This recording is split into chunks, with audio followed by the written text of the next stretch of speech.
De Wallen, the infamous red light district of Amsterdam, is known for its legal brothels, where women market their wares by posing in windows beneath the glow of a red light, and pull the curtains closed when they are engaged. But what do the women behind the red curtains think? "This is my work, and standing in the window in a corset and knickers is marketing," Foxy Angel says matter-of-factly. "The key to window work is making eye contact," she says. "The men always walk by a few times before they commit. They're shy, unsure, embarrassed, but once you make eye contact." In Canada, where customers of sex workers can face criminal charges, the sale of sex is much more furtive, with men driving slowly through unofficial red light areas, or turning to classified ads. The window brothels of Amsterdam, and sex work more generally, are seen by many as sexist, humiliating, exploitative. In her 15 years as a sex worker, Ms. Angel, 37, has heard all the criticism. "Of course sex work is exploitation," she says. "But people, women, are exploited in restaurants, as maids in hotels, as secretaries, as farm workers. I have more control over my work than they do, and I make more money." Ms. Angel doesn't have a pimp. She is affiliated with My Red Light, a group of sex workers who own and operate 14 windows. She is also a dues-paying member of Proud, the Dutch Union of Sex Workers. Sex workers have a high risk of AIDS. The brothel tour was organized in conjunction with last month's International AIDS Conference in Amsterdam, where research was presented showing the risk of infection drops markedly when sex work is not criminalized. The sex workers agreed to be interviewed by the media on the condition that their professional names be used. Sex work has been legal in limited forms in the Netherlands since 1830. Brothels were legalized in 2000. The red light district is a major tourist, and sex tourist, draw.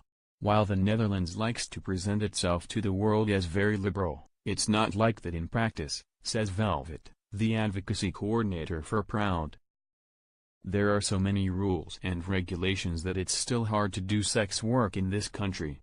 What the union wants is full legalization, or at the very least, decriminalization, of sex work, plain and simple." Influential organizations such as Amnesty International and UNAIDS endorse decriminalization, saying it is the best way to ensure the labor rights and human rights of sex workers are respected. New Zealand made sex work and street solicitation legal in 2003, the only country that has done so. Other countries have a range of laws, ranging from outright prohibition to licensing of sex workers. Canada's anti-prostitution laws are among the most restrictive in the Western world. Its approach is known as end demand or the Nordic model, which focuses on the prosecution of those who purchase sex rather than those who sell it.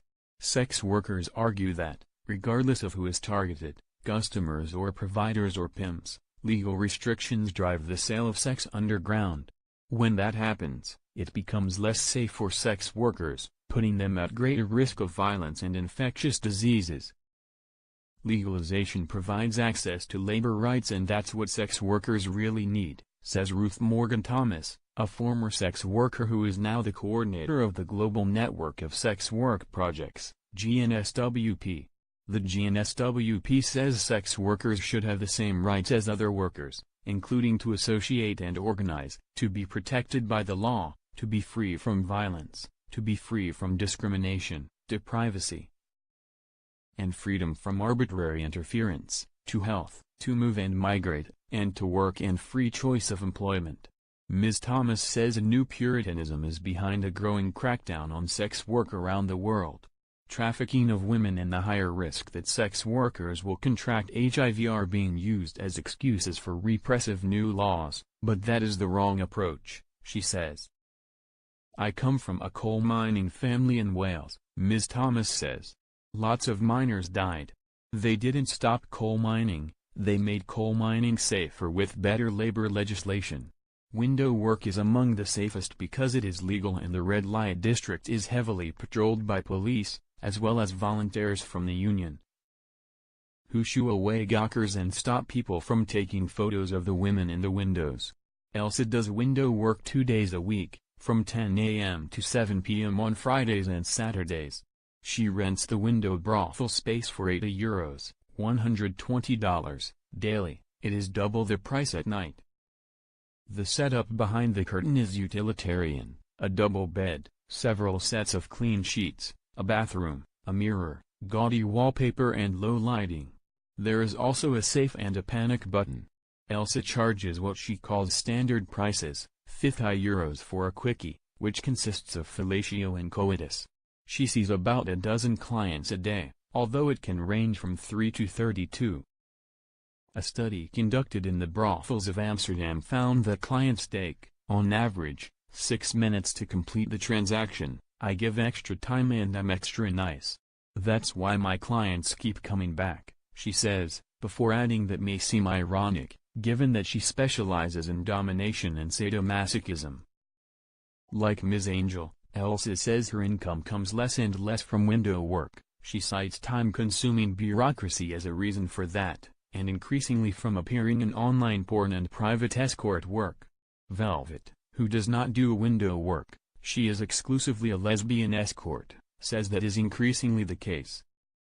In recent years, the number of windows has been reduced to about 300 from more than 600, and there are plans to cut another 100.